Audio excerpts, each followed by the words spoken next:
يا باشا انا في السودان ده ما في ولايه ده ما في ولايه مضمون كله.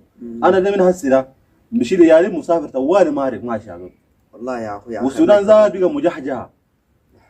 اخر لك تقعد يا اخوي يا نقول شنو انا الله ما بقعد باش طوالي لازم امشي بشي يعني بكره بوديم طوالي مارق. اصبر يا زلمه انت اصبر الصبر. انت لا هوي انا في السودان ده ما اقدر اجنب كله مارق ماشي والله ده انا اقل فيها ذات بقى ماف.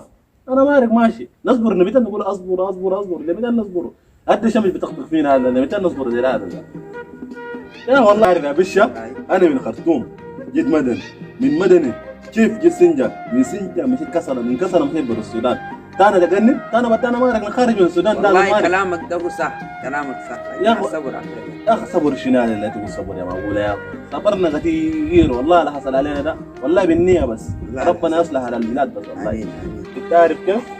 الحرب بقى كثير والمشاكل بقى كثير ده خلانا قلنا نمرق برا. هاي انت يا اخوي اصبر الصبر مفتاح الفرج. الصبر اكثر من كده زي ما بتؤمن بالخير تؤمن بالشر. والله الدنيا دي ضاقت بينا وما فهمنا اي حاجه لا قرار لا راس. أخوي ربنا لو ما حبك ما بيبتليك عشان ربنا يرفع منا البلدي لازم نترك النسب والقبلية والعنصرية والدهوية وترك الزنا وأكل بالدين وترك الصلاة واكل اموال الناس وأكل بالشفاء والتواصل بالجيران والتسامح مع بعض وترك ما نهانا الله ورسوله صلى الله عليه وسلم. نترك الشين ونخش في الجديد. نبي بالصفحة الجديدة فصل ما مضى ودخل ما يأتي. كلامكم صح لازم نترك الحسد والقبليه والعنصريه والدهويه ديها جاب لنا الكذب زادت ديها جاب لنا البلايا من أنواع البلاوي الخشب التجاري.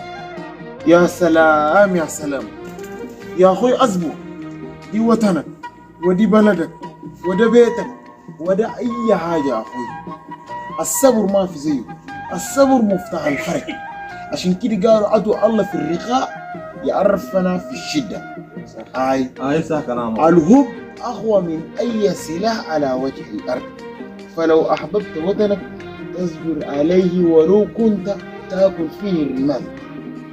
يا سلام والله كلامك. لو حبيت وطنك ده ولو قد تاكل فيه الرمال مش حرق. اصبر في وطنك كم مشيت برا إهانة وذل ساكت. اصبر في وطنك ده لحد ما ربنا يفيدنا. لازم ندعو الله ونستغفر ونتوب. ده كله جنوب من كبائر الذنوب الكذب والخيب والنميمة والخشب والتجارة والرياء والسمعة والحسد والبخل. ده وجد لنا البلاوي والكذب برضه.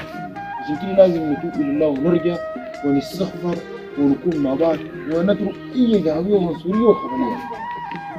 يا سلام والله كلامك حقيقي سمع والله كلامك ده تجمعنا والله صدق خلانا ده بدنا نرجع راجعت انا كمان كلامك والله الحمد لله ما تمرق اي برا وقف في بلدك ده خلاص كويس لحد ما ربنا يفرجك. يا سلام قال الله لو ما حبك ما بيكون. الله يسهل كلامك. والله انا سافر بقني في السودان بس احب مكان وطن السودان.